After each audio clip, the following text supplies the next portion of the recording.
given that it's a mystery component to it and not making the same amount of money, I just think you have to be really conscious about how often are you depending on mystery boxes to fuel your reselling business. At a time previously, it felt like a lot of resellers were depending primarily on mystery boxes. And I wonder if those resellers still exist, and if they do, what their profit margins look like now. Sequels friends, welcome back to my channel. It is so wonderful to have you here today. Thank you so much for tuning in. Today we are going to do another update recap video, some of my favorite videos to do. But before we do that, let me introduce myself. Should we have any new people who popped in? Hello, welcome. It is so great to have you here. My name is Heather and I am a part-time reseller across various online platforms, and I like to share my journey reselling here on YouTube, and I also like to use this YouTube channel to help keep me accountable, and hoping that that accountability helps you keep yourself accountable or helps encourage you to start your own reselling journey. As I said, this is an update recap video. What the heck is an update recap video? Well, if you haven't seen the previous one I've done, every time that I do a haul or an unboxing, I always give to you guys not only at the bottom what I think each product is worth based on current eBay comps, but I also share with you towards the end of the video how much money I think I'm going to make overall on that haul or on that box. Well, in this video, I come back to you 4 months after we've done an unboxing, and I share with you, did I get anywhere close to those numbers that I predicted? Has any of the products sold? And have I made any money? So that's where we are. And today we are doing an update recap on a, wait for it guys, you're gonna love this, a ThredUP shoe box. Yes, as always, I will link, I never remember what side it's on, I will link the previous unboxing video up top as well as below. So if you haven't seen that unboxing and you want to pop over there and see the deets, go right ahead. If you have and you've been watching my channel, I'll give you a little quick overview of that box here to kind of jog your memory. So that video was posted in the beginning of January, and it is a ThredUP shoe box, and I got 15 pairs of shoes. Now the box cost a total of $96.26, and I just want to break that out for you because it was $80 cost of goods for the box. $80, the box cost $80. Shipping and handling cost $9.99, and tax was $6.30. So that's how I got to the $96.26 total. Overall, to date, out of the 15 pairs, I have sold 6 pairs, so not a bad sell through there. And that has been a total dollar amount of $220.94. Now that is what the item sold for. That does not take out platform fees, offers to watchers and likers, any promotional discounts, and it does not take out cost of goods or if free shipping or anything like that was given. So once you take out all of that, I actually have put in my bank account, as I love to say, or put in my pocket, as I love to say, $120.88. Now, before I get into what the remaining potential is I think I can make on this box, let me just give you a quick recap of the 2 best sellers thus far in this box. And they were these Tory Burch flats, which I ended up putting in my pocket $33.58. And then also these Joan and David boots that I absolutely adore, and those put in my pocket $33.71. So I sold 6 pairs. I had 15 pairs, so that means I still have another 9 pairs to sell. So there's still some more potential to make some more profit. Now, those 9 remaining pairs that I have, it's been 4 months since I originally listed these items. So at this point, I will delete and relist the item. And before I relist it, I will check current eBay comps and adjust pricing if needed.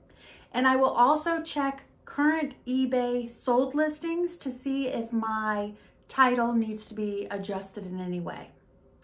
So for the remaining 9 items, I have done just that. And there were some price changes to be made for sure. And in fact, one of the items that I have in my sold listings, I actually sold within a couple days of delete, relisting, and changing those prices. So that's just a reminder to you guys that not only do you need to make sure that your inventory is moving, that you're turning it, and to make sure that your inventory stays healthy. It's very important to not just list it and forget it.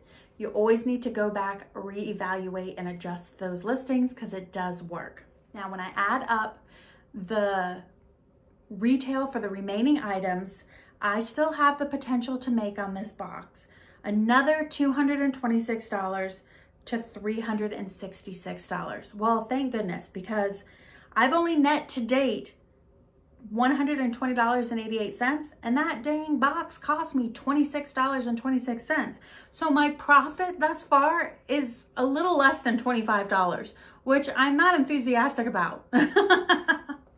If I spend $100 on something, I would really love to make at least $300, at least 3 times. If I can make 3 to 5 times, freaking fantastic.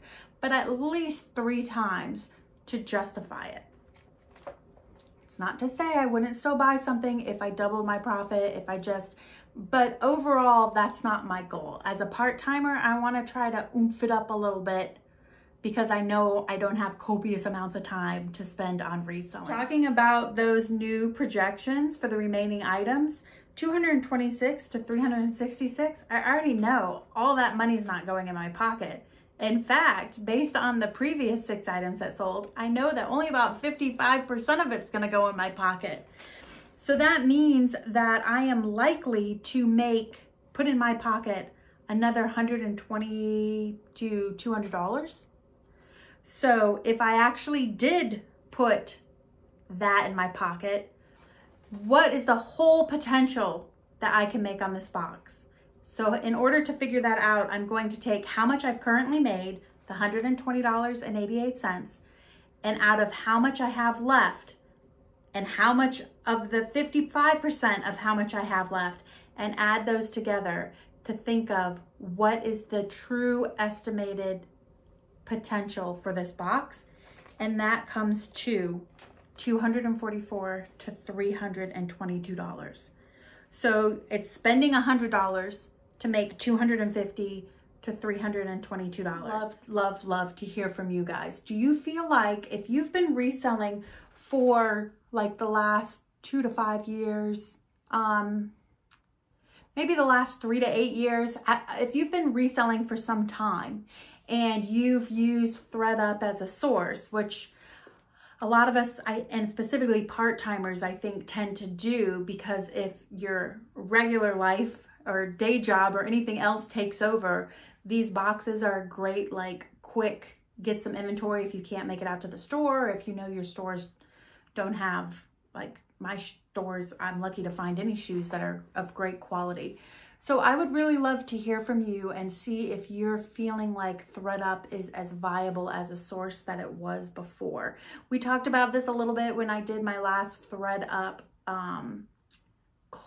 women's clothing box, and a lot of people were saying that they just don't feel, they feel like they're making money, but they don't make the same caliber of money as they used to like 3 to 5 years ago. I know there's some boxes that people do still make that money on. We all would love to have a men's box because apparently we were all making money on that. DIY denim can still sometimes, in my opinion, do very well. Scarves had historically always done well for me, but now they're selling very slowly for me. So I don't know that that box is viable. I just think I'm starting to get to the point where I just don't know how viable some of these reselling sources are. And like I said, it's still part of you may not make the same amount of margin money on everything. That's why you intermingle. That's the same if you work in a retail store. Every single department doesn't bring in the same amount of profit. Some brings in more than others, and it all balances out. But given that it's a mystery component to it and not making the same amount of money, I just think you have to be really conscious about how often are you depending on mystery boxes to fuel your reselling business. At a time previously, it felt like a lot of resellers were depending primarily on mystery boxes. And I wonder if those resellers still exist, and if they do, what their profit margins look like now. I don't know, just thinking out loud, and would love to get the conversation started with you guys. So if you have opinions on that, leave them in the comment section below. I will certainly read through them and love to hear your guys' insight. As always, thank you so much for tuning in. Thank you so much for interacting with my channel. Thank you for your subscriptions and your likes. It really does help out my channel with the algorithm, and I very, very much appreciate it. Thanks a bunch for watching, and I will see you next time with some more reselling content. Have a good one, guys. Bye.